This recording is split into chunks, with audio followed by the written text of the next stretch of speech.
듣다 보면 궁금해지고 보다 보면 책을 사게 만드는 본격 책 읽기 방송 책 읽어주는 기자 둘. 안녕하세요, 정현욱입니다. 저는 김기아입니다. 네. 자, 지난주에는 김지아 왜 했죠? 편, 왜냐하면 갑작스러운 별세 소식에 뭐 그냥 넘어갈 수는 없으니까. 그냥 넘어갈 수 없어서 네. 했는데 또 의외로 김지아 편을 또 많이 보셨더라고. 아유, 논쟁적인 인물이고 궁금하잖아요. 궁금하니까 모르시는 그 일본 분이 댓글을 다셨어요. 아, 그래? 한글을 배우신 일본 분인데 늘 알아. 네, 근데 김지아가 누군지 왜 그런지 되게 늘 궁금했는데 우리 방송 보고 이해하셨다는 게 지금 베풀이야. 그래서 아, 그런 분께도 도움이 됐다니 정말 다행이다. 그러니까 우리 방송이 오늘 신경숙도 그렇고 이제 유명한 작가고 논쟁은 들어봤는데 자세히 내용은 모르는. 네. 근데 알고 싶은. 하지만 굳이 시간을 내지 않았던 그런 분들한테 정말 딱 맞는 것 같아요.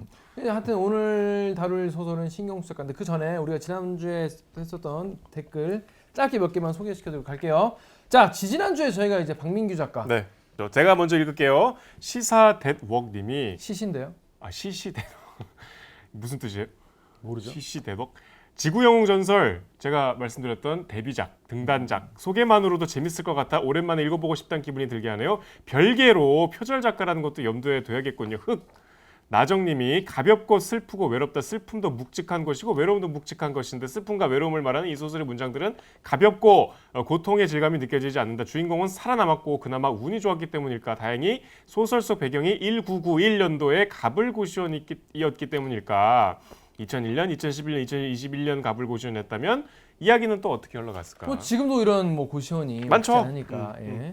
자, 김지아 시인에 대한 댓글도 재밌는 게 많습니다. 이분이군요. 스노우맨님이 저는 삿포로에 사는 일본 사람입니다. 한국어 공부하신 지가 30년이 넘으셨대요. 오. 김지아 선생님 그 신문에 나온 사진을 잘 기억하고 있습니다. 그때 스크랩을 하셨었다고. 그때는 잘 이해 못했지만 그 변신이 너무 충격적이었고 궁금했다. 아주 흥미로웠습니다. 감사합니다. 라고 하셨습니다. 한국어 공부하는 분이 우리 방송 들으면 좀 리스닝이 어렵지 않으실까요? 이게 이제 제일 고난이도인 거죠. 제일 높은 난이도. 대대님이 80년 대학교 시절에 당시 금서였던 김지아의 책을 복사해서 읽고 시에 곡을 입힌 노래를 들으며 그의 삶을 경외했었는데 그의 부고가 많은 걸 떠올리게 하네요. 지금은 문학을 가르치신다고 해요. 어느 순간 김지아를 어떻게 이해시켜야 할지 망설이며 좌절했던 시간이 생각나서 씁쓸한 마음은 가눌 길이 없다. 이런 말씀하셨습니다. 자, 이번 주에 다룰 소설은 신경숙 작가의 장편 소설 외딴방입니다. 드디어 외딴방. 신경숙. 네, 신경숙 작가의 외딴방. 자, 근데 들어보신 분들이 많다고요. 제 주변에도 외딴방 해라고 하니까 뭐 안다라는 분 많아요. 외딴방은 알지. 예. 자, 근데 정연욱 기자가 이 외딴방 근데 외딴방만 딱 봤을 때는 나는 이제 전혀 무슨 내용인지 모르고 봤기 때문에 늘 그렇잖아요. 카불고시원 같은 내용인가. 외딴방에서 방에서 이렇게 고시 두껍게? 이렇게 두껍게 공부하나 생각이 들었는데 어떤 내용인지 모르시는 분이 계실 수 있어요. 준비 안 했는데.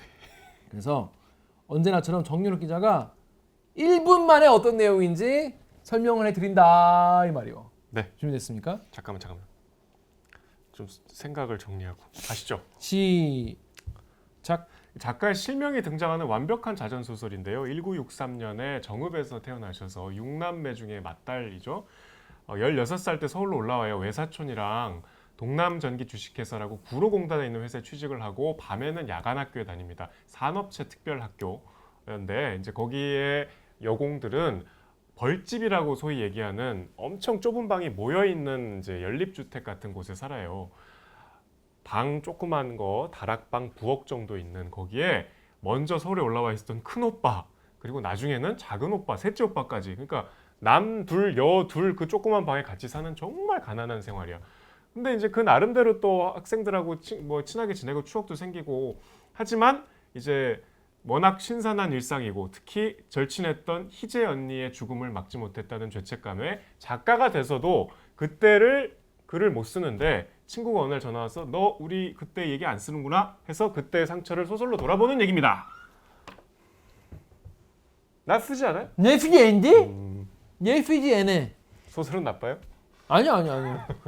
되게 되게 의학을 진짜 나 준비 안 했어. 여기서 동남전기 6남매 어제 막 어제 막 시간 재밌. 그렇게 나오지 않아요. 아 그렇구나. 여러분 이런 내용이라고 합니다. 자 어떤 내용인지 읽어보신 분들이 꽤 계실 것 같아요. 왜냐하면 엄청 많이 팔리셨죠? 빨리 팔렸죠 이 책이. 신경숙의 대표작이 신경숙 소설 중에 제일 잘 팔린 거는 이제 엄마를 부탁해고 51쇄까지 했네. 엄청 베스트셀러였죠. 51쇄면 많이 팔린 거죠. 엄청 많이 팔린 거죠. 51세는 웬만한 작가는 달성할 수 없는 숫자예요. 자 외딴방 일단 딱 첫인상만 그러니까 딱 한마디로 어땠습니까? 이번 읽었죠? 그 전 읽었어요? 그 전에 읽었어요. 아그 두 번째 읽었는데 훌륭한 소설이다. 하지만 좋아하지 않는다. 그렇구나. 제가 저도 좀 물어봐 주시죠. 어떠셨습니까? 근데 김 기자는 이제 저기 이런 류의 소설을 제가 싫어한다고 알고 있는데 이런 류의 소설이 뭔지는 좀 이따 얘기하고 어땠습니까? 저는 너무 재밌었어요. 재미는 있었어요. 너무 재밌고 너무 좋았는데 뒤로 갈수록 뒷심이 부족해. 전개가 너무 늘어지더라고. 소설을 끝낼 듯 끝내지 않으면서 뒤에 한 뒤쪽 가면 뒤쪽 가면서 약간 좀 문제 끝나.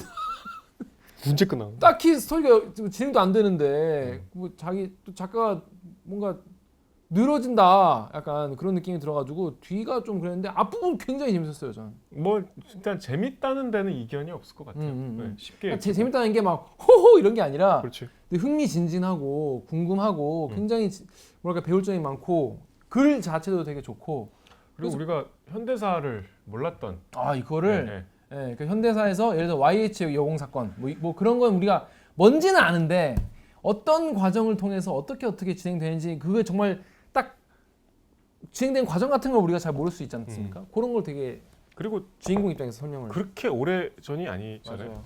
그래서 처음에는 저 읽으면서 막 체크도 하고 막 그 되게 제 마음에 드는 문장도 많고 그래가지고 다른 게 아니라 이런 게 수치야 뭐 이런 거 있잖아요.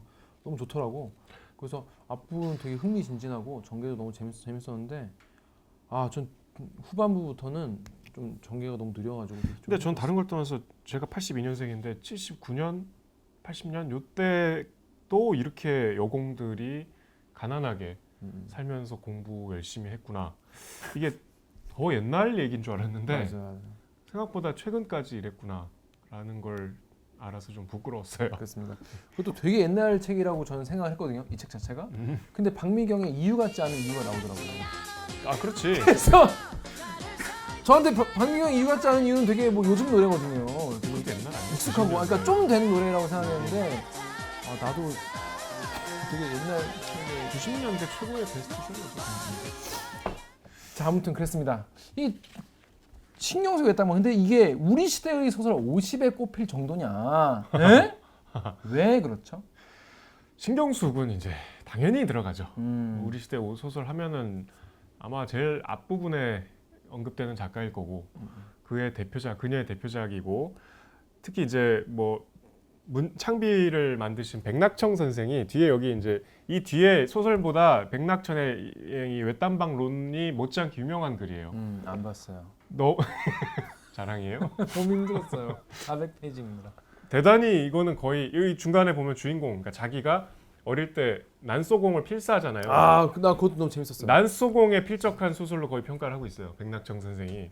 그러니까 난소공이 왜 우리가 지금까지 읽는 고전이냐면 그 시대의 어떤 시대상을 너무 절묘하게 포착해서 문학적으로 승화시켰기 때문인데 이거 역시 우리 현대사를 정말 새로운 관점으로 풀어낸 그리고 플러스 소설의 그 서술 형식도 대단히 새로운 경지다. 맞아요. 네. 새로운 경지였어요. 그리고 여기 좀 특이한 형식이죠. 이게 계속 플래시백이거든요. 지금의 소설을 쓰는 내가 94년에 내가 이제 95년까지 나오죠. 삼풍백화점 무너지니까. 과거의 16살, 79년, 80년을 회상하는 이제 두 시간대가 나오는데 이게 과거는 현재형으로 서술을 하고 맞아요. 지금은 과거형으로 그랬다 했다. 이거를 첫 친절하더라고. 작가가 설명을 해주더라고. 네. 여기서 되게 그거 신선했어요. 되게 쉽죠 일단. 난 좋았어. 그래서 고마웠어. 내가 그런 거 되게 약하잖아요. 그러니까 작가의 경험 자체가 대단히 독특하잖아요. 이 스타 작가, 90년대 스타 작가가 70년대는 찢어지게 가난해서 여공이었어. 네, 막 학고방 같은 데서 오빠들하고 살고. 학고방 일본어죠. 그런 좀 제가 얘기하고 있는데 자꾸 이렇게 겐세이를 좀 그런 현대사를 정말 개인의 이야기처럼 그리고 제가 중간에 말씀드리겠지만 역사에 대한 소설가의 시각, 역사를 나는 이렇게, 그러니까 거대 담론에 매몰되지 않은 어떤 개인의 일상. 난 그런 게 다 좋았어요. 네. 개인 거대 담론은 거대 담론이고 거기서 개인이 거기에 100% 자기를 이제 투신할 수도 있고 난 아예 나는 뭐 독야청정 살 수도 있는데 누구나 이 교집합을 가지고 살아가잖아요. 그걸 되게 자기 있는 그대로 쓴 게 되게 좋았고 자기 삶을 너무 솔직하게 쓴 거. 저는 그런 글을 너무 좋아하거든요. 플러스 이제 글에 대한 또 자기 생각, 또 네. 애정, 그런 거 너무 좋더라고. 이런 것들이 총체적으로 녹아나서 맞아요. 이거는 정말 신경숙의 대표작이라고 하기에는 이견이 없고 난 너무 우리 좋더라고. 문학사에서도 굉장히 중요한 작품인데 이제 신경숙 작가가 그 얘기는 2015년에 나중에 뭐 하면 겪었던 논란 때문에 네. 약간 좀 독서가 되지. 힘들었죠. 묻힌 소설물. 힘들었죠. 근데 진짜 이 뭐랄까 전개 방식도 되게 신선하고 그러니까 이게 왜 뭐냐면 현재와 과거를 플래시백하는데 현재 나는 누구냐면 옛날 소설을 쓰고 있는 나야. 그러니까 이 소설을 쓰고 있는 내가 이게 뭐 연재됐나 봐요 어디에 연재를 계속 보내면서 아니 그게 일부를 아니라 그 소설이 원래는 1편, 2편 두 권짜리예요. 그러니까 네. 그러니까 일부를 내고 네. 거기에 대한 피드백을 받는 게 2부에 또 나와. 너무 이게 소설 맞아? 소설 맞아. 생각이 들지. 약간 그런 생각. 그것도 뭐 하나의 장치일 수 있는데 그것도 또 자기 작가의 어떤 세계를 드러내는 장치겠죠. 그러니까 예를 들어서 일부에 자기 이제 가족이 찢어지게 가난한 얘기가 나오는데 이제 큰 오빠가 전화 와서 야 너 그렇게 쓰면 어떡하냐 이렇게 하더라는 걸 게 2부에 나오기 때문에 2부인지 1부 끝에쯤인지 나오기 때문에 읽는 독자가 이게 진짜 얘기구나 약간 이런 게 생각이 들기도 하고. 참 기자로서 제일 싫은 사람이죠. 전화선 뽑아놓는. 그렇죠. 여기서 이제 뭐 여성지 기자가 전화를 해서 인터뷰를 요청하는데 막 계속 피해 다니죠. 근데 여성지 기자들 왜 이렇게 싸가지 없어? 아니 인터뷰하기 싫다는데 자꾸 이렇게 막 뭐 인터뷰 섭외까지 그렇게 할 수 있는데 대화를 뭐 어쩔 수 없이 하잖아요. 근데 그걸 기사를 쓰겠대. 쓰지 말라니까 좀 상의해 볼게요. 데스크랑 상의해 보겠습니다. 이게 뭔 개매너요? 내가 싫다는데 왜 데스크랑 상의를 해? 지금 같으면 진짜 그래서 기자는 그때나 지금이나 엉망이다. 엉망진창이다. 엉망진창이다. 자 아무튼 저는 그래서 저는 일단 기본적으로 솔직한 소설을 다 좋아해요. 네. 솔직한 소설 다 좋아하고 뭐 이제 스토리를 시작하기 전에 이제 아까 얘기했던 그런 류의 소설 제가 이제 잘 공감 못하는 부류의 소설이 너무 예민한 감성. 여성 작가 그런 게 많죠. 특히 여성 작가분들의 너무 그 예민해서 막 하나하나에 그러니까 내가 봤을 때 굳이 그렇게까지 안 해도 되는 우리가 공감을 못하는 거지. 공감을 잘 못하는 예를 들어 막 또 나오겠다. 집에 전기요금을 안 내가지고 전기가 끊겼는데 그래서 깜깜한 데서 돌아다니다가 부엌에 있는 유리잔에 물을 따라 마시려다가 유리잔을 못 찾아가지고 그거를 떨어뜨려서 깨고 그 위를 걷다가 발에 찔려서 피가 나는 아파하는 네. 그런 감성을 저는 거기에까지는 제가 이제 눈길을 걷다가 발을 헛디뎌 넘어졌는데 거기에 그냥 누워 있어. 계속 저 그런 게 약간 좀 이렇게 공감을 잘 못하는 독자라서 그런 류의 소설에 대해서 약간 좀 걱정? 내가 이거를 좀 못 받으면 어떡하지 싶었는데 전혀 그렇지 않았어요. 전혀 그렇지 않았고 제가 이해할 수 있는 정도의 어떤 그런 거기 때문에 좋은 얘기 제가 앞에 지금 다 해놓는 거예요? 그렇죠.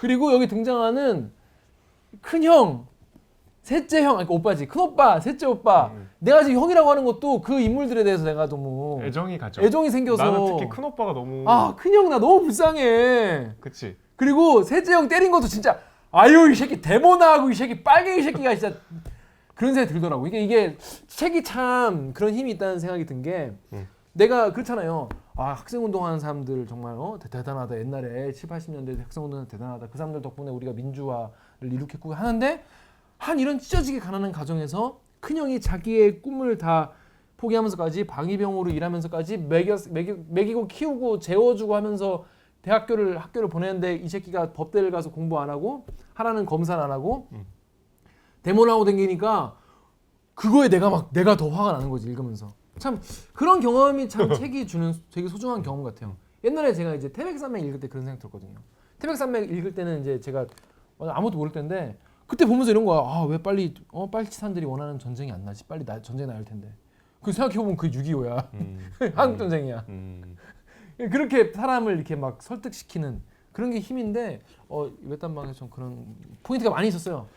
조금 설정을 말씀드리고 내용을 이제 김 기자가 인상 깊었던 내용을 짚는 방식으로 하죠. 네. 그 아까 말씀드린 대로 63년생이고 이제 정읍에서 시골이죠. 근데 처음에 중요한 그 쇠고랑 쇠스랑 쇠스랑. 나 그 이해가 안 되는데. 저도 그게 이해가 안 됐어요. 쇠스랑이 이렇게 내 잘못했는데 어떻게 발바닥에 찍히죠? 아, 세상 무거워서 그럴 수 있어요. 발바닥 내가 이러고 있어야 되죠. 그러니까 이러다가 발바닥은 내가 땅에 있는데 어떻게 해? 그럼 발등이지. 발 바닥까지 뚫렸다는 거겠죠. 이렇게 하지 않아요. 여기서 관통이 된다고? 관통 되죠. 근데 병원도 안 가고 이러고 있어? 너무 놀라가지고 애가, 그리고 애들은 또 엄마 와야 울고 이런 사례는 많이 있어요. 하여튼, 완전 지금 소설을 변호하고 있어. 집에 그 이거 쇠스랑. 곡괭이라고 알고 있는 뭐 우물 있고 뭐 이럴 정도로 곡괭이는 이 이빨이 없는 게 곡괭이고, 쇠스랑은 이렇게 그거 접하기가 메고 댕기는 아, 거. 저 서울 사람이라 몰라요. 죄송해요. 짤. 그래서 그럴 만큼 시골인데 이제 16살에 서울 가고 싶잖아요. 그래서 외사촌하고 이제 기차를 타고 둘이 손잡고 서울로 올라와요. 청운의 꿈을 안고. 서울에는 미리 먼저 가 있던 큰 오빠가 있는데, 큰 오빠는 20살인데 그 공무원으로 일하면서 하급 공무원이겠죠. 그러면서 이제 야간대학교를 다니면서 뭔가 준비를 사시 준비를 하는 것 같아. 근데 이제 이 큰 오빠는 집이 없어. 공무원이니까 그냥 숙직실에서 살아. 찢어지게 가난하니까 그랬겠지. 근데 이제 동생들이 올라오니까 이 동생들이 공장도 다니고 학교도 다녀야 되잖아. 이때는 산업체 특별 야간 학교라는 게 있어서 공장에서 이제 학교에 학비를 내주고 공원들을 선발해서 학교에 밤에 보내주는 거야. 퇴근해서. 거기에 이제 그렇게 학교를 다니려고 올라온 거죠. 취직을 해서. 그래서 구로공단, 지금은 이제 구로 디지털 단지, 가산 디지털 단지 그 동네예요.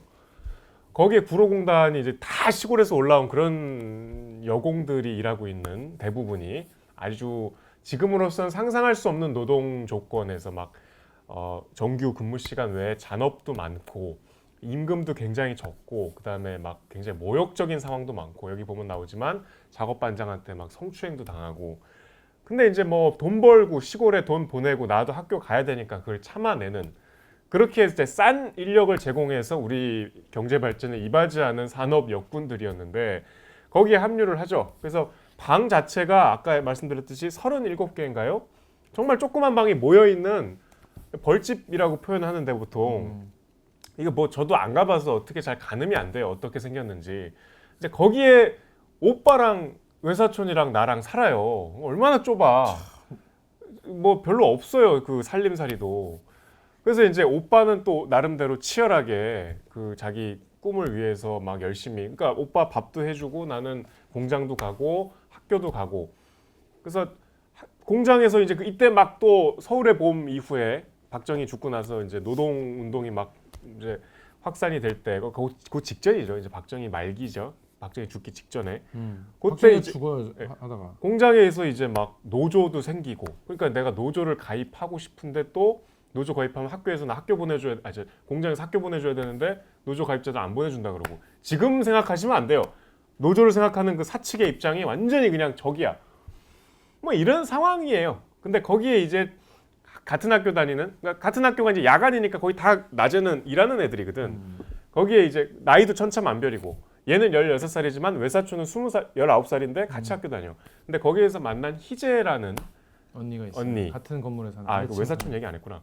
외사촌도 같이 올라왔는데 되게 듬직하고, 진짜 저는 제일 이 소설에서 큰오빠랑 같이 좋아하는 캐릭터인데, 언니인데 정말 듬직하고, 언니 없으면 못 살아요. 그러니까 언니는 꿈이 이제 사진 작가가 되는 거야. 하얀 백로를 찍는. 그렇지만 현실은 이제 공장에 가서 일을 해야 되는. 둘이 되게 열심히 살아. 둘이 맨날 손잡고 다니고, 이 언니 딱 붙잡고 그냥 서울역 딱 내려갖고 괴물 같은 대우 건물 보면서 와 무섭다 이러고 따라가고, 줄 설 때도 밥 먹을 때도 항상 따라다니고, 컨베이어 벨트에서도 안 떨어지고. 그런데 이제 그렇게 친하게 지내다가 희재라는 또 언니보다 더 언니죠. 20살이니까 같은 학교에 다니는데, 희재 언니는 같은 벌집에 살아요. 여기까지 일단. 네, 그렇습니다. 그런 내용이에요. 근데 보면은 그런 대목이 나와요. 우리 집은 그 농촌에서는 그렇게 가난한 집이 아니었다는 거예요. 우리 집은 부잣집이죠. 잘 사는 풍요로운 집, 풍요로운 집인데, 서울 이제 올라와서 학교를 다니고 하려다 보니까 이제 여공으로 일하는 수밖에 없고, 거기서 완전히 가난하게 힘들게 사는 거죠. 극빈층이 됐죠. 그리고 보니까 어머님이 약간 그 서울로 보내고 싶어하는 마음이 있었나 봐요. 교육열 같은 거겠죠. 또 그리고 시골에서 이제 남친 같은 창이라는 친구가 있어요. 아 그놈. 창이라는 친구 있는데 이제 그 친구는 엄마가 이제 같이 이제 친하게 지내지 마라. 그래서 어머니는 약간 서울로 보내고 싶으셨던 것 같고 거기서 이제 지내려다 보니까 큰 오빠나 셋째 오빠나 뭐 외사촌이나 다 너무너무 힘들게 살 수밖에 없는 상황인 거죠. 너무너무 가난하게. 이렇게 살다가 셋째 오빠까지 올라와요. 셋째 오빠가 이제 법대를 갔나 봐요. 이게 추정컨대 성대 다녀. 대학로가 나오니까 법대를 가서 이제 셋째 오빠까지 같이 살아야 돼. 셋째 오빠는 보니까 되게 출세욕이 강해. 내가 검사가 돼서 이 집안을 일으켜야겠다. 그런 분 많이 있겠죠. 네. 그리고 학교에 갔는데 어이 젠장 이게 79년이니까 격동의 시대잖아. 아, 학생 운동에 깊이 투신해. 형은 이제 막 자기의 꿈도 있지만 이게 너무 이제 가난한 동생들 또 막 학교도 못 간 이 어린 양들을 보살펴야 되기 때문에 서울에서 자기가 이제 가장이잖아요.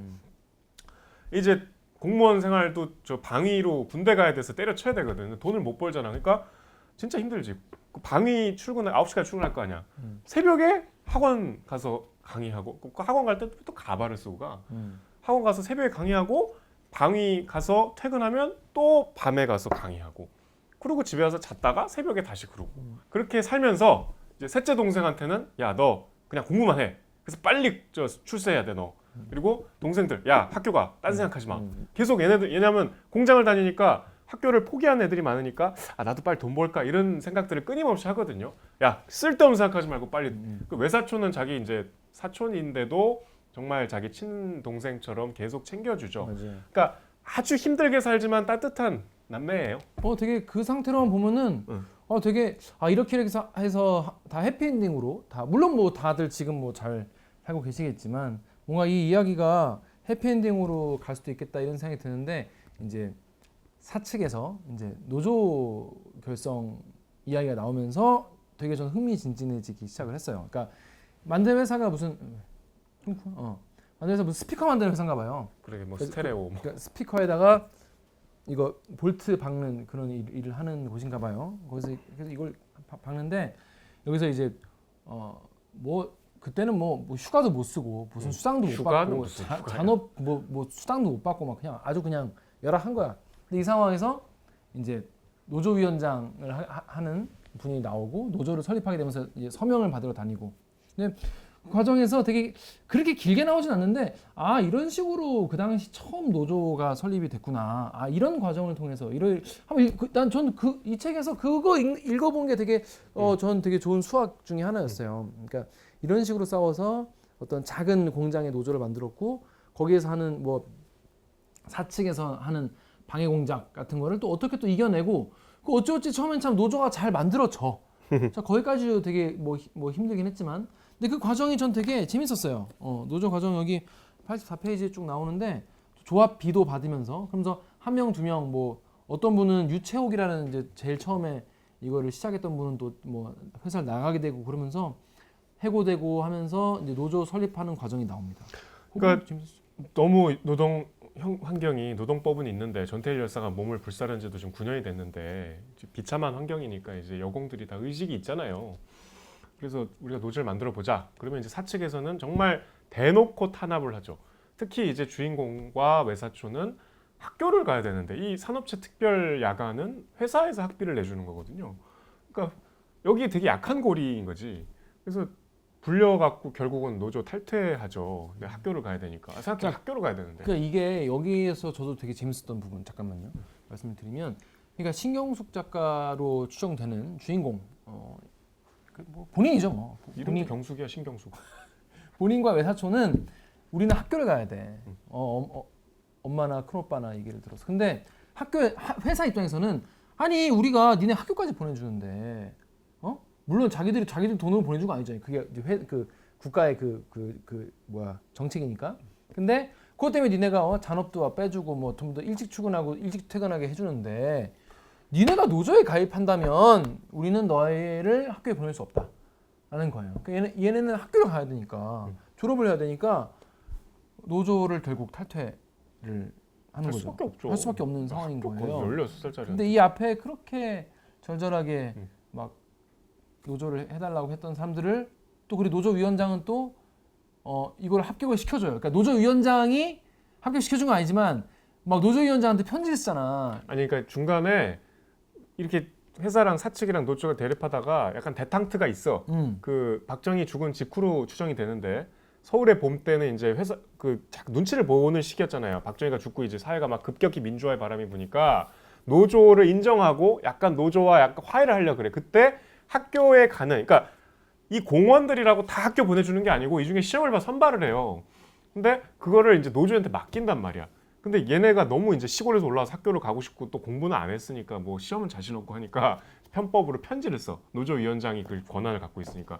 그때 이제 이 작가가 처음으로 글다운 글을 쓴 거죠.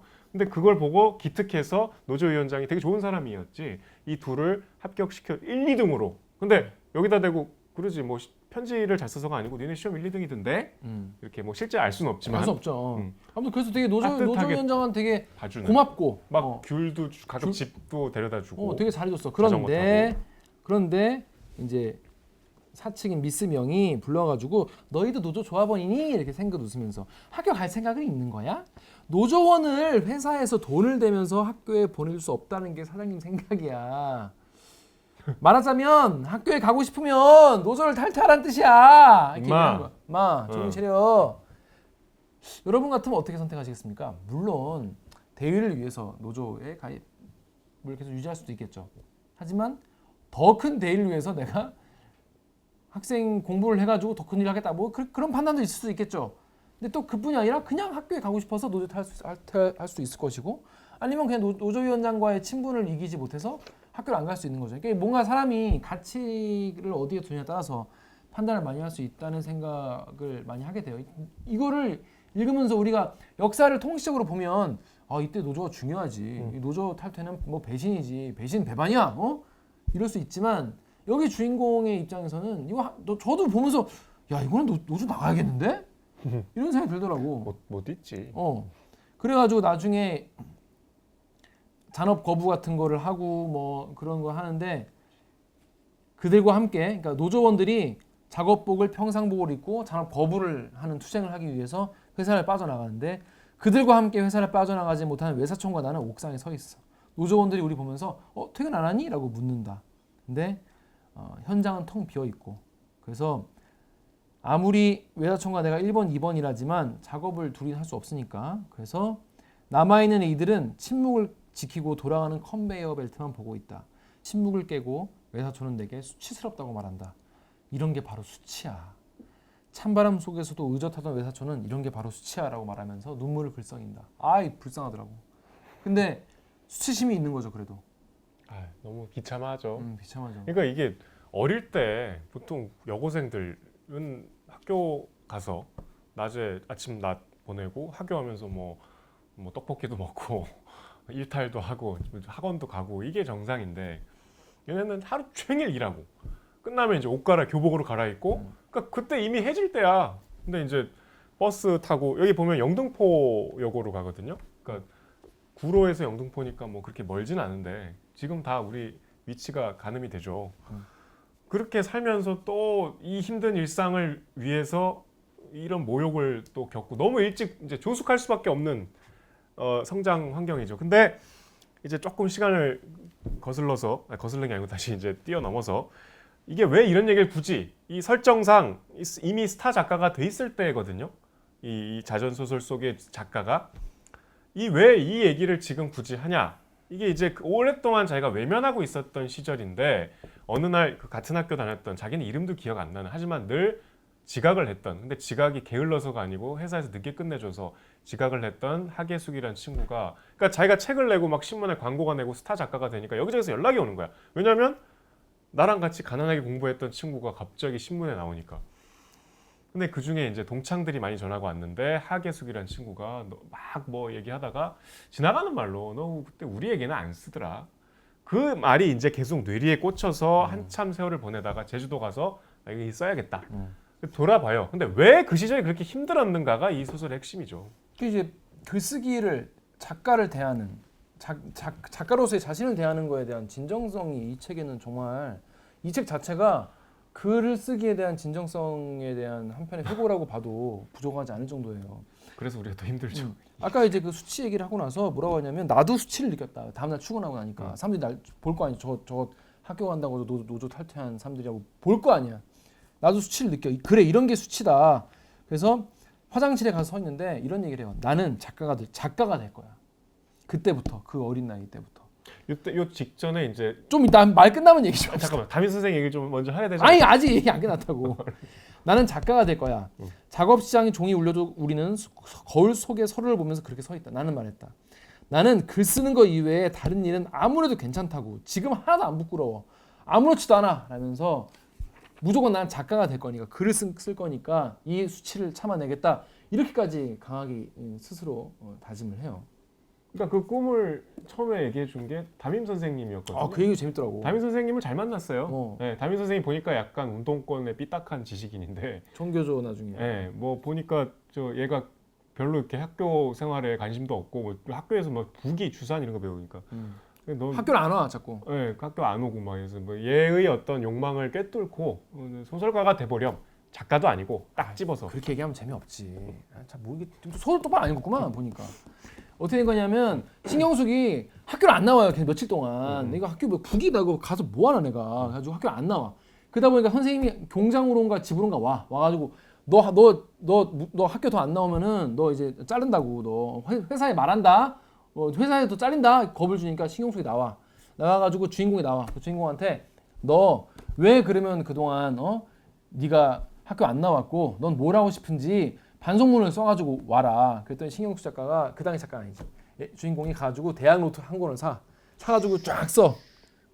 그때부터 신경쓰인 거지. 쫙 써가지고 절반 가까이 써요. 가지고 그 선생님한테 줘. 선생님이 딱 보더니 불러더니 야, 넌 소설을 쓰는 게 어떻겠냐 이렇게 얘기를 해요.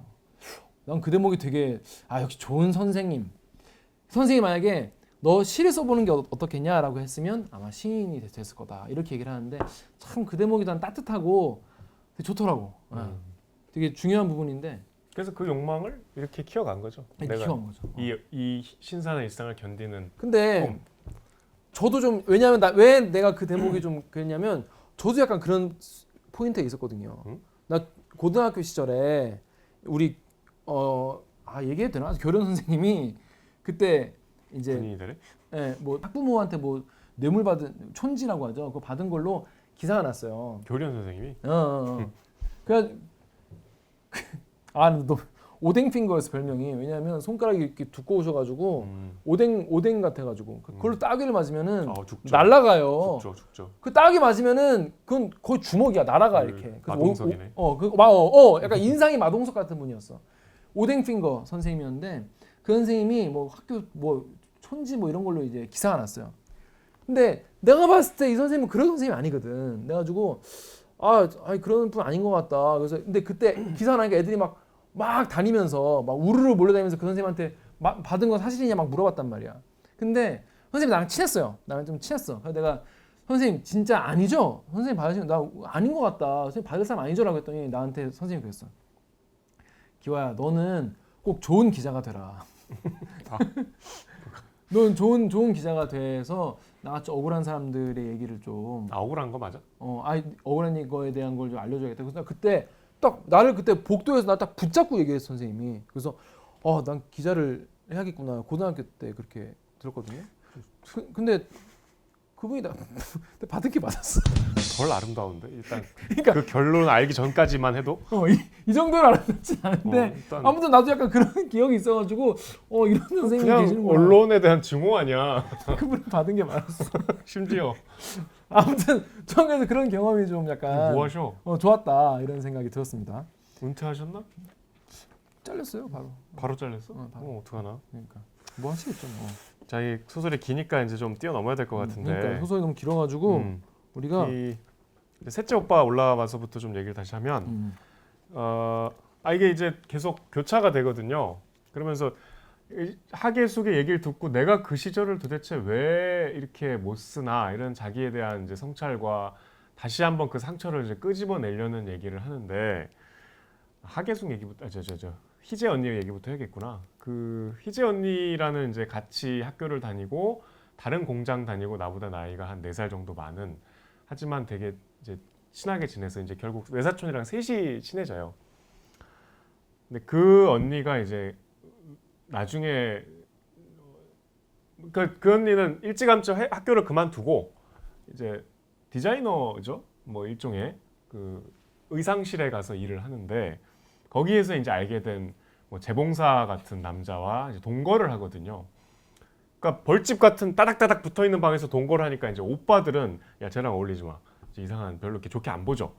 하지만 너무 이제 근데 제가 이 소설에서 아쉬웠던 건 희지 언니가 왜 이렇게 소중한 사람인지가 그렇게 많이 안 나. 맞아. 그냥 어울려 다니는 얘기만 나오고 뭐 처음에 만났을 때 얘기만 좀 재밌게 나오죠. 잠깐. 뭐 이렇게 뭐 등에 반점이 있고 뭐 이런 특이사항 정도 나오고. 근데 결국 나중에 이 희재 언니가 동거하던 남자랑 헤어지고 삶이 너무 힘들어서인지 자살을 하는데 자살하는 방식이 이제 여느 때처럼 같이 집을 나오다가 자기가 휴가를 간다, 나 지방으로 떠난다, 며칠 동안 가 있을 거니까 너 이따가 내 방에 문 좀 잠궈주는데 깜빡 잊었다. 근데 그게 알고 봤더니 그 안에서 자기가 죽고 바깥에 사람들이 못 보도록 문을 잠궈달라는 거였어요. 모르지 당연히. 그러니까 내가 문을 잠궈줬는데 그 안에서는 이미 언니가 죽어 있었던 거지. 그걸 나중에 알게 되죠. 거기에 대한 상처와 죄책감, 충격. 그거는 네. 너무 충격적이었어요. 나쁜 언니야. 그렇게 해서 이 시절을 통째로 물론 이제 앞서 겪었던 그런 상처와 갈등들 때문이기도 하고 또 가난이 너무 힘들었기 때문이기도 하지만 이 소설에서는 이 희재 언니의 죽음이 제일 크죠. 나는 계속 이 큰오빠, 작은오빠, 셋째 오빠에 자꾸 이입을 하게 되는 게 왜냐면 저도 여동생이 있거든요. 그러면 나 같아도 희재 언니랑 다니지 말라고 하겠다 이런 생각이 좀 들었고 거 봐 결국 내 말 안 듣다가 그런 일도 생기고 난 막 오히려 이 주인공이 너무 불쌍하고 그러니까 희재 언니에는 잘 이입이 안 되고 희재 언니는 뭔가 보면은 뭐 감정이입될 만한 그런 포인트는 별로 없어. 난 계속 외사촌이 제일 외사촌 얘기가 난 그래서 중간이 아니고 중간 좀 헷갈렸어. 전까지 희재 언니가 나중에 결국 외사촌이었나 보다. 뭔 라는 줄 알았어. 외사촌 이름이 안 나오잖아. 그러니까 이게 결국 외사촌. 왜냐면 그럴 만큼 분량이 없어 희재 언니가. 분량이 되게 없어. 그래서 조금 게 아쉬웠어요. 그래서 보면은 그 아까 말씀드렸다시피 이 소설가로서 자꾸 이렇게 그러면 너무 얘기가 팡팡 뛰는데 그 제가 오빠 얘기해 볼까요? 아니 저는 또 읽으면서 되게 좀 뭐랄까 재밌었던 부분이 뭐냐면 그 아까 얘기했잖아요. 난장이가 쏘아 올린 작은 공을 필사를 했다는 거. 이제 반성문을 읽은 선생님이 너 소설을 써보니까 어떻겠냐라고 하니까 내가 떨어진 소설이라는 말 그때 처음 들었다라고 하면서 그는 다시 말한다. 주산을 놓기 싫으면 안 놓아도 좋아. 학교에만 나와. 대신에 네가 하고 싶은 걸 해라. 그리고 한 권의 책을 건네줘. 요즘 내가 최고로 잘 읽은 소설이다라고 건네준 게 난소공인 거예요. 선생님이 주신 책이. 그 첫 장이 메비우스의 띠야. 또 메비우스 띠 봤잖아 우리가 또 반갑더라고. 안 봤잖아. 봤어요. 난소만 떡 봤죠. 또 메비우스 띠 봤어. 근데 이 보는 순간 약간 뭐랄까 이 책이 난소공과 같은 세계관을 공유하는 책이었어? 그런 생각? 독서의 미묘한. 이거 내가 읽었는데. 요즘에 뭐냐면 뭐 런닝맨에 1박 2일 멤버가 나오고 이러면 둘이 세계관을 공유하냐 이런 얘기 하잖아요. 놀면 뭐하니. 그러니까 보면은 여기에 그리고 뒤에 보니까 오정희 작가 얘기도 나와. 오정이라고 안 나오는데 오정이죠. 오정희 또 내가 봤잖아. 오정이 작가인지 어떻게 알았어요? 그 뭐 예두물. 예두물. 그거 우리 그때 중국인 거리 또 봤잖아 또 우리가. 그렇죠. 그래서 보니까 오정희 작가를 굉장히 그 은사로 모시더라고요. 흠모하는. 그러니까 이 세대가 다 그래요. 오정희를 보고 배운. 그래서 근데 그 정도가 아니더만 보니까 나중에 이제 막 오정희 작가가 신경욱 작가 전화해가지고 야 너 글 그렇게 빡세게 많이 쓰지 마라. 결국 너 네 살 파먹는 그런 내용의 글인데 좀 천천히 써도 된다. 이런 조언을 해줘요 뒤에. 그게 그 양반이야? 안 봤나 보네. 봤는데 그게 같은 사람이야? 네. 같은 사람인지는 몰랐네. 뭐야? 소설 똑바로 안 읽고 왜 띄엄띄엄 읽어? 띄엄띄엄 안 읽었어요. 근데 몰라. 나는 그런 게 너무 재밌었어요. 왜냐면 내가 이제 약간 뭐랄까 문학의 그 세계관에 나도 좀 이렇게 끼어들고 있구나. 약간 그 안으로 나오는데 소린이 같은 이라고. 소린이 좋네. 저는 이 외딴방에서 희재 언니와 살아가는 그 과정 그리고 큰 오빠랑 툭탁툭탁 한번 살아가는 데서 되게 아련하고 이 소설에서 되게 내가 쨍한 장면이 하나 있어서 소개를 해드릴게요. 뭐냐면 이때 YH 여공들이 다 잡혀가요. 다 잡혀가고 막 시위도 하고 어떤 갑자기 국제시장처럼 굵직한 사건이 소설에 튀어나와. 근데 그게 자기 작가의 삶의 진짜 바로 옆에 있는 공장 뭐 그런 식이니까. 그래서 그 중에서 김경숙 씨의 장례식이 열립니다. 수의립 강남병원 영안실에서 유해가 화장됐다라고 나와요. 되게 바로 10분 만에 연행하고 3분 만에 장례식하고 유해를 태워버리는데, 외딴방에서 창문을 열면 내다보았던 공터에서 배추 싹이 올라온다. 누가 심었을까? 세상이 어떻게 돌아가던 배추는 자란다. 자라기만 할 뿐 속은 차지 않는다. 푸른 배춧잎에 공장의 검은 먼지가 쌓여 있다. 이렇게 되는데 너무 소름 끼치더라고. 이게 여공이 화장한 직후에 이 묘사가 나오니까 마치 그 여공이 탄 화장된 그 연기가 그 재가 배춧잎에 쌓인 것 같고 되게 소름 끼치고 되게 무서운 그런 묘사였는데, 더 재밌는 거는 이 공터가 나중에 부동산 개발이 돼. 건물이 올라가. 그래서 되게 참 이 소설이니까 그렇겠지만 참 이 많은 것들을 내포하고 있는 그런 공간이다라는 생각. 도로공단 가보고 싶지 않아요? 그 지금은 흔적도 없는데 박물관이 있어요. 체험관이. 그래서 이런 데였구나. 구디단. 너무 몰라갖고 구디단 저는 아울렛 갈 때만 갔는데. 저도 아울렛 갈 때. 마리오 아울렛 갈 때만. 저 거기 등산복 사러 갔었어요. 근데 저는 이 소설에서 꼭 말씀드리려고 접어놓은 부분이 이제 이 소설의 본질에 대해서 작가가 얘기하는 부분인데, 이게 계속 교차가 되는데 이제 지금 이거 너무 귀엽지. 자기가 메모해놓고 지금 소설가가 된 지금 이제 셋째 오빠네 가족하고 밥 먹을 때 그때 막 이제 전두환 노태우 구속됐다가 그거 재밌었어. 뭐 이렇게 뭐 성공한 쿠데타는 처벌할 수 없다 이래갖고 이제 5.18 특별법이 실제로 후지부지 되는 시기였나 봐요. 김영삼 대통령 때. 그러니까 과거 운동권이었던 오빠가 막 분개하는 거야. 막 그러면서 너 그런 얘기를 써라. 그랬더니 작가가 속으로 몰라 오빠. 나는 그런 것들보다 우리 그때 연탄불을 잘 타고 있었는지 가방은 챙겨 들고 방을 나간 오빠가 어디 길바닥에서나 자지 않았는지 그런 것들이 더 중요하게 느껴져. 쭉 생략해서 내가 문학을 하려고 했던 건 문학이 뭔가를 변화시켜 주리라고 생각해서가 아니었어. 지금 네가 얘기한 것처럼 그게 아니라 금지된 것들을 꿈꿀 수가 있었기 때문이지. 대체 그 꿈은 어디에서 흘러온 걸까? 내가 사회 일원이라고 생각해. 문학으로 인해 내가 꿈을 꿀 수 있다면 내가 일원이니까 사회도 꿈을 꿀 수 있는 거 아니야? 그러니까 내가 구로공단의 여공이었는데 소설가를 꿈꿨던 이 비현실적인 나의 희망이 내 소설의 원천이었다라는 자기 고백이죠. 그러니까 이 벌집의 외딴 방은 결국 그 좁은 방을 얘기한 거예요. 그 시절을 얘기한 거고. 그리고 내가 그동안 열지 못했던 그 상처 모든 것의 은유인데 그게 자기 문학의 원천이란 자기 고백이죠. 맞습니다. 이런 셋째 오빠 같은 사람 되게 많아요. 그 본인이 써. 왜 남 보고 쓰라. 못 쓰니까 이제. 아니 뭐 하는 사람한테 와가지고 야 이런 거 해야 되는 거 아니야? 야 이런 거 다뤄야 되는 거 아니냐? 이렇게 얘기하는 거 정말 싫어요. 셋째 오빠 근데 좀 귀엽잖아요. 셋째 오빠 귀엽죠. 되게 순수하고. 셋째 오빠는 그 대학 다니면서 이제 데모에 빠져갖고 막 이제 뭐 도망 다니고 한 번에 이제 뭐 자세히 안 나오지만 이제 감옥에 갔다 와서 두드려 맞고 오나 봐요. 그래서 형이 또 그냥 막 그만하기가 다행이다 이러면서 또 수습해줘. 막 상처도 치고. 그러니까 큰 오빠는 참을 만큼 참았어. 갈 때까지 갔어. 슬픈 장면 하나 있죠. 큰 오빠가 이제 터트리는 거. 나는 큰 오빠가 그러니까 뭐냐면 셋째 오빠가 공부 안 하고 계속 그러니까 데모 갔다가 또 늦게 들어오고. 데모. 계속 데모만 해.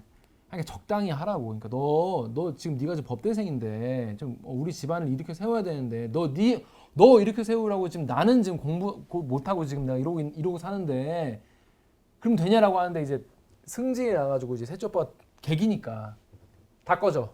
너도 꺼져 하면서 막 상 뒤집어 엎고 이제 막 그러죠. 근데 보통 그러면 가정폭력 그래서 막 나쁠 것 같은데 여기서 큰 오빠는 더 안 해도 돼 솔직히. 근데 그때 울부짖잖아. 나는 왜 이렇게 살아야 되냐. 큰 오빠가. 막 야 나는 꿈 없냐? 목이 메이더라고. 그래봤자 오빠가 20 몇 살이야. 20대 초. 그러니까 계속 오빠를 불쌍해 해상하면서 걔도 그때 어렸는데. 그러니까 아니 보면은 외딴방 특징이 뭔지 알아요? 책이 400페이지인데 애들이 나이를 안 먹어.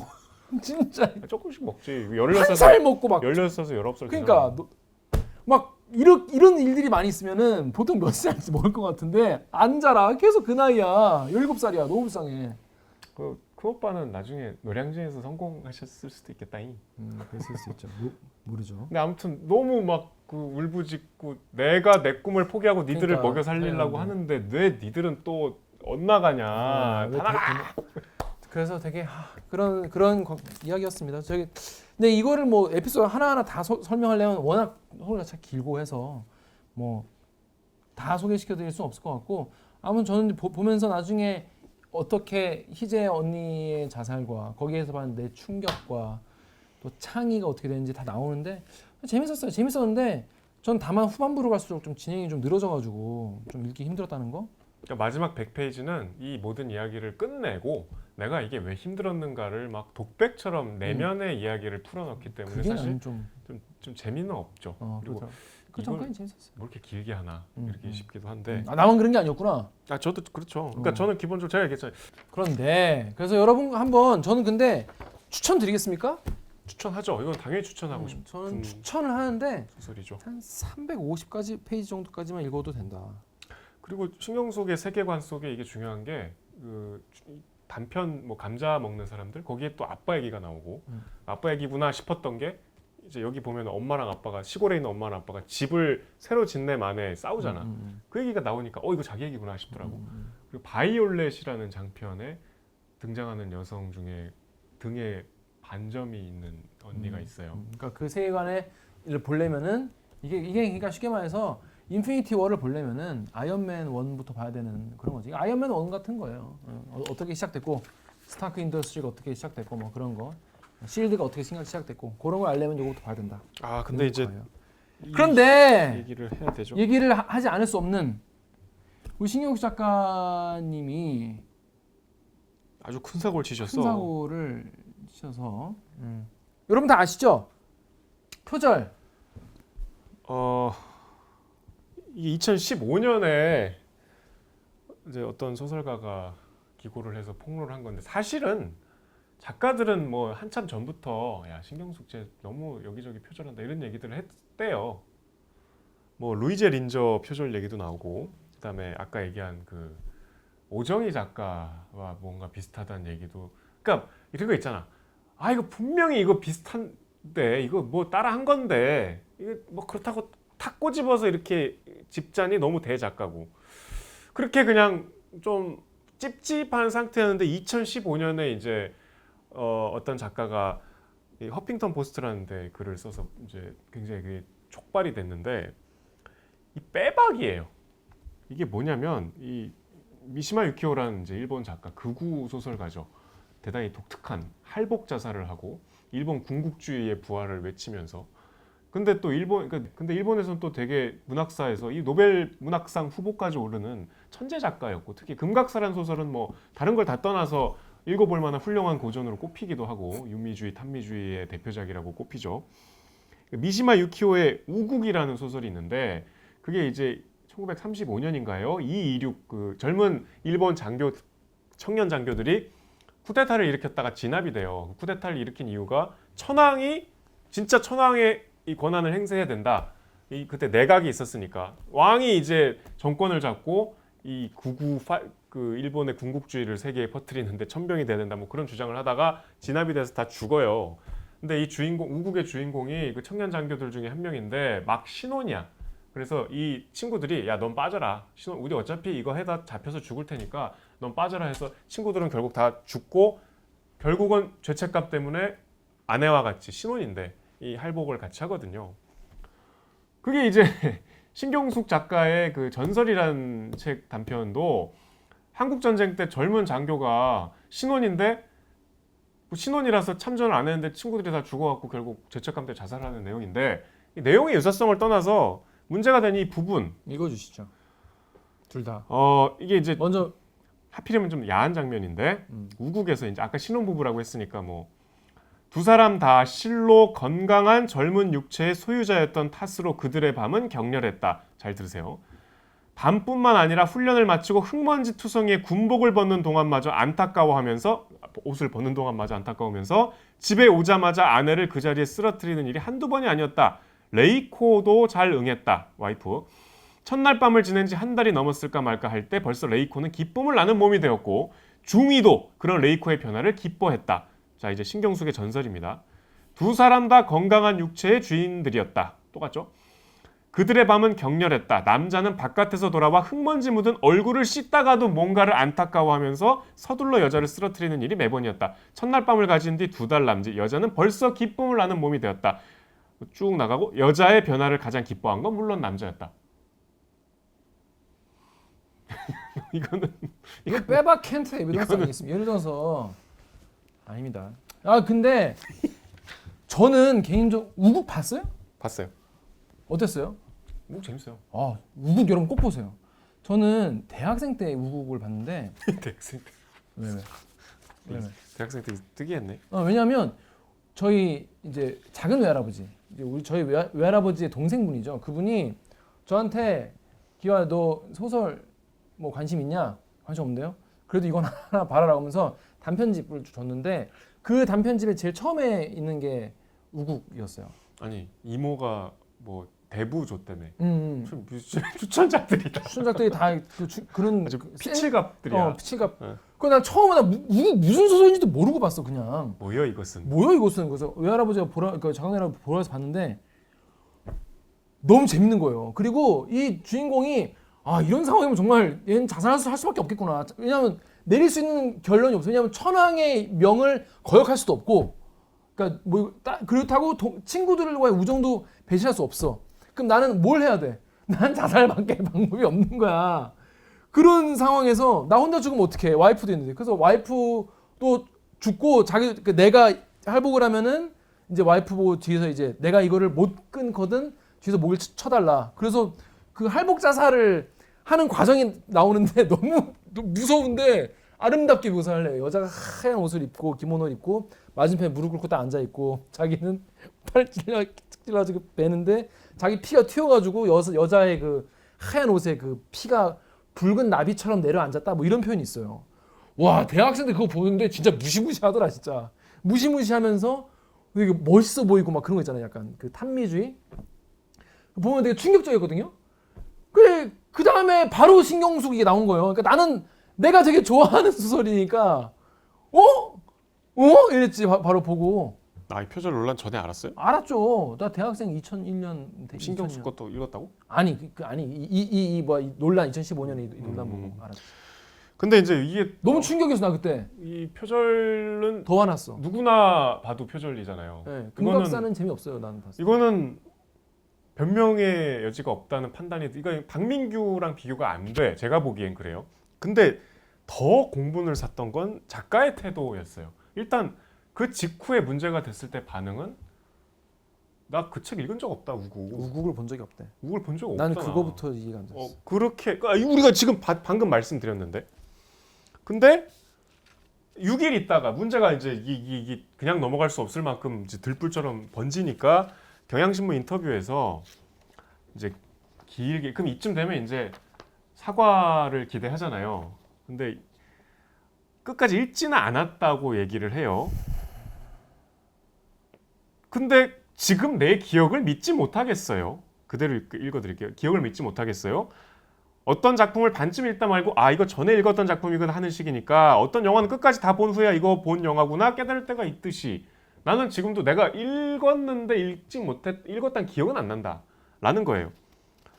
그러면서 어느 자식 이제 소설 얘기하는 거죠. 어느 자식은 태어나면서부터 멀리 가서 제 역할을 다 하는데 이 전설이란 자식은 태어나면서 나한테 비수를 들이대더니 21년이 지나 나를 찌르는구나.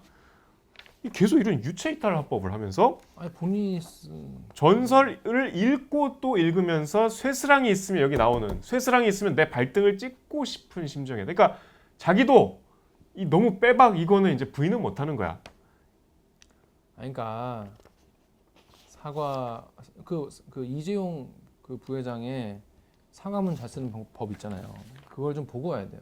사과의 이거는 처음에 내가 뭘 잘못했는지를 소상하게 구체적으로 얘기하는 건데 아니 루이스 린조도 루이제 린조도 보면은 생애 한가운데 여기 보면 어디선가 나를 찾는 전화벨이 울리고 이 소설을 많이 아시죠?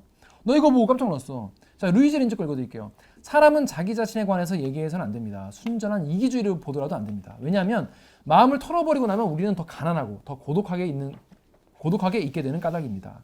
사람이 속을 털면 털수록 더 가까워진다는 믿는 것은 환상입니다. 사람이 가까워지는 데는 침묵 속의 공감이라는 방법밖에는 다른 방법이 없는 것 같습니다. 쉽게 말해서 내 속 다 보이면 뭐 더 친해지지 않는다 뭐 그런 거죠. 근데 신경숙 소설에는 누군가에게 마음을 털어놓는 일은 가까워지는 게 아니라 가난해지는 일일 뿐인지도 모른다는 생각을 했던 것 같다. 똑같죠. 그리고 누군가가 가까워지는 일은 오히려 침묵 속의 공감을 통해 이루어지는 것일지도 모른다는 생각도. 난 이게 더 화가 나는 게 앞에 것도 화가 나지만 이거는 사유잖아요. 사유. 뭔가 묘사가 아니라 굉장히 그 철학을 자기 세계관을 드러내는 그런 부분이기 때문에 굉장히 중요한 부분이고 어디 갖다 쓸 수 없는 부분인데 이런 걸 이렇게 이것도 아니라는 거잖아요.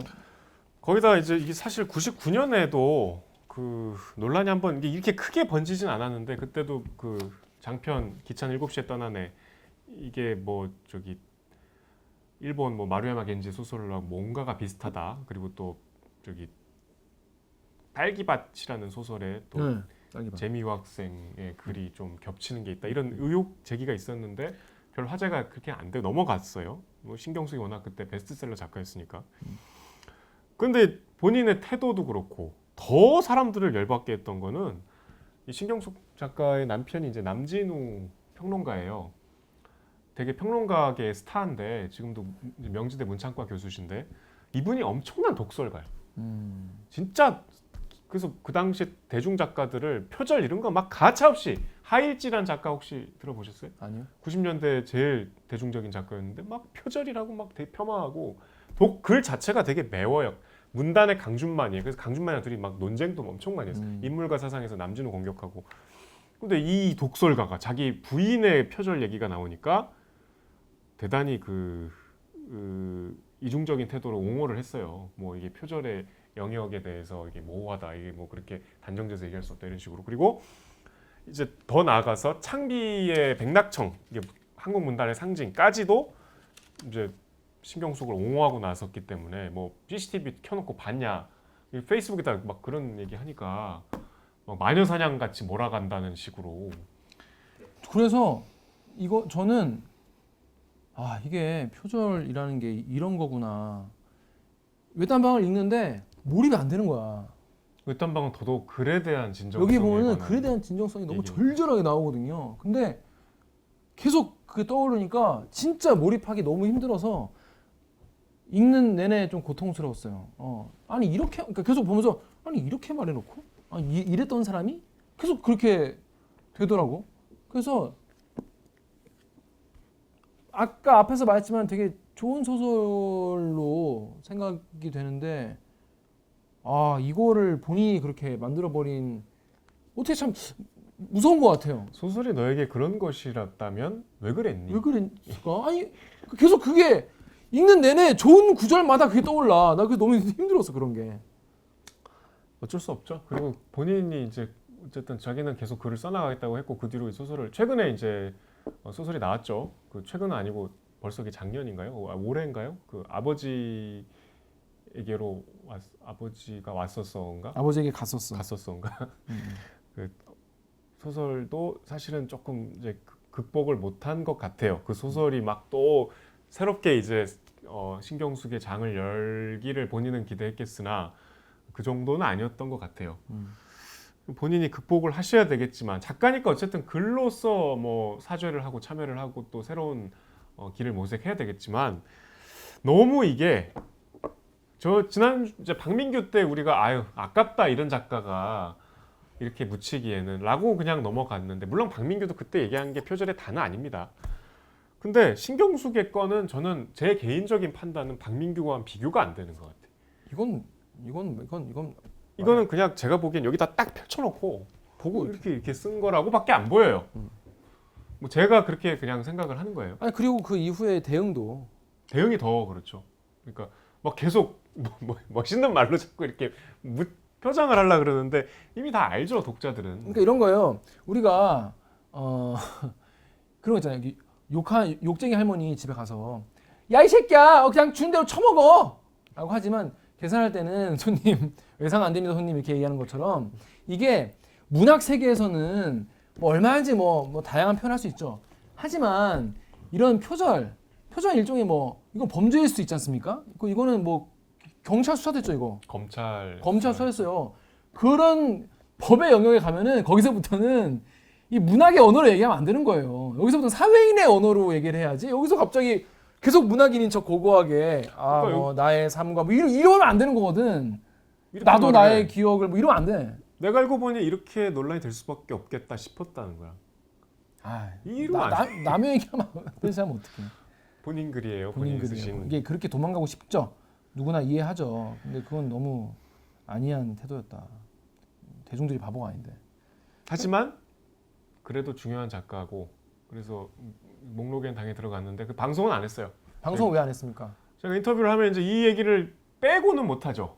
그렇죠. 표절 얘기 빼고는 못 하죠. 하지만 작가가 그걸 용인할지 알 수 없었고 저희가 면죄부를 줄 수 있기 때문에 그렇죠. 이건 안 하는 게 맞다. 또 세탁기 돌린다고 또 KBS가 세탁기 돌려주고 이러면 안 되지 않습니까? 실제로 우리 평론은 다 있잖아요. 방송을 안 해도 지금 홈페이지 가면 보실 수 있는데 그 평론도 1절 이 얘기가 없어요. 표절 얘기가 없어요? 외딴방의 위대함에 대해서만 얘기해. 그러니까 저는 이게 참 문제인 것 같아요. 그렇게 리포트를 할 바에는 그냥 안 하는 게. 하지만 책 개선했다. 뭐 표절 우리끼리 다루면 근데 뭐 모르는 사람이 없으니까. 근데 혹시 까먹었을까봐 또 모르는 부분이 있을 수도 있으니까 표절했대. 그랬구나라고만 알고 계신 분이 계실까봐라고 생각합니다. 근데 백낙천 교수님은 자기의 어떤 소신인 거예요? 되게 좋은 분으로 알고 있어요. 그 해 끝내 2015년에 마침 11월에 이제 문창비에서 퇴임을 하셨는데 퇴임사에서 마지막으로 이제 남기는 글에서조차 이제 표절 얘기를 하는데 기본을 고수했다고 자부한다는 거야. 그러니까 한 작가의 과오에 대한 지나치고 일방적인 단죄에 합류하지 않는 것만으로도 욕을 먹는, 그러니까 부패한 공범자를 비난받는 분위기에서 그 어떤 정무적 판단보다 진실과 사실관계를 존중코자 했던 것이 창비의 입장이고 고집이었다. 난 이거 자부심을 느낀다. 그러니까 계속 다른 얘기를 하고 계시. 그러니까 백낙천 선생은 신경숙 작가를 되게 좋아했어. 높이 평가하고 과하다 싶은 찬사를 해서 논쟁을 막 일으켰어요. 실제로 이 외딴방론 때문에 반박글이 막 왔어요. 창비 그 외딴방이 그 난소공 수준은 아니다. 이런 그 치열한 그때 문단의 논쟁이 있었거든요. 그만큼 신경숙 작가를 아꼈는데 끝까지 그걸 이제 고수하신 거죠. 고집 부리면 안 돼요. 이런 거 가지고. 고집 부리면은 안 돼요. 이 사람들이 다 아는데 보면 아는데 뭐 이거. 그 되게 몰입이 안 됐어요, 솔직히. 그래서 그것 때문에. 그래서 앞으로 계속 글을 쓰신다고 하는데. 네. 글쎄요, 이게 예전에는 모르고 읽었을 때랑 알고 읽을 때랑 또 다르기 때문에 참 그렇게 잘 다가올지. 이거 무슨 얘기를 해도 사실 잘 안 들어올 것 같은데. 그렇습니다. 그래도 제일 베스트셀러인 엄마를 부탁해 같은 거는 찝찝하지만 읽어볼만 해요. 아무튼 여러분 안타깝게 그렇게 표현 논란 아직까지도 이거를 본인이 제대로 해소하지 못했다고 보이는데 그거에 대해서 진정성 있는 사과는 아직 안 했어요. 안 한 거죠. 사과를 하시고 그거에 대한 뭐 책임을 지시고 그러고 나서 글을 써도 글이 읽힐까 말까 눈에 들어올까 말까 할 것 같아요. 자, 그렇습니다. 자, 이번 주 신경숙의 외딴방 이렇게 읽었습니다. 쉽지만 씁쓸하네요. 그래도 신경숙에 대해서 우리가 이만큼 얘기한 뭔가 숙제를 한 느낌이 들어서 다음 주 책은 뭡니까? 이제 이게 거의 이제 끝을 향해 가고 있는데 얼마 안 남았어요. 뭐 우리가 50편 다 다루진 않았지만 이미 빼먹은 것도 있고 앞으로 안 할 것도 너무 있는데 길어서 뭐 태백산맥 이런 거 어떻게 해? 태백산맥 객주는 이미 안 하기로 했고 그다음에 방송의 진도를 우리가 못 맞춰서 안 한 것들이 있거든요. 왜냐면 우리가 방송 진행 중에 시작을 했잖아. 그렇지. 지나가 버린 것 중에 현기영은 했지만 윤대영이나 오정인 했지. 뭐 몇 작품 안 했어요. 윤대영 은어낚시통신 뭐 그때 좋아하신다고 그때. 늑대도 안 했잖아 우리. 늑대도 안 하고 몇 편이 있어요. 뭐 그걸 계속 하는지 할지 말지는 좀 논의해보고. 다음 시간은 저희가 순서상 이제 김훈 선생을 다룰 때가 된 것 같아서 뭐 한 번씩 읽어보셨을 것 같은 김훈의 칼의 노래를 해보겠습니다. 다음 주까지는 김훈의 칼의 노래 읽어오시면 되겠습니다. 자, 그럼 저희는 이번 주는 여기까지 하겠습니다. 여러분 책 많이 읽으세요. 책 봐. 안녕. 김기화도 외딴방 다 읽는다. 420쪽짜리. 안녕. 여러분이 나보다 못 읽을 일이 없잖아요. 고생하셨습니다. 고생하셨습니다. 아시죠? 저기 있네.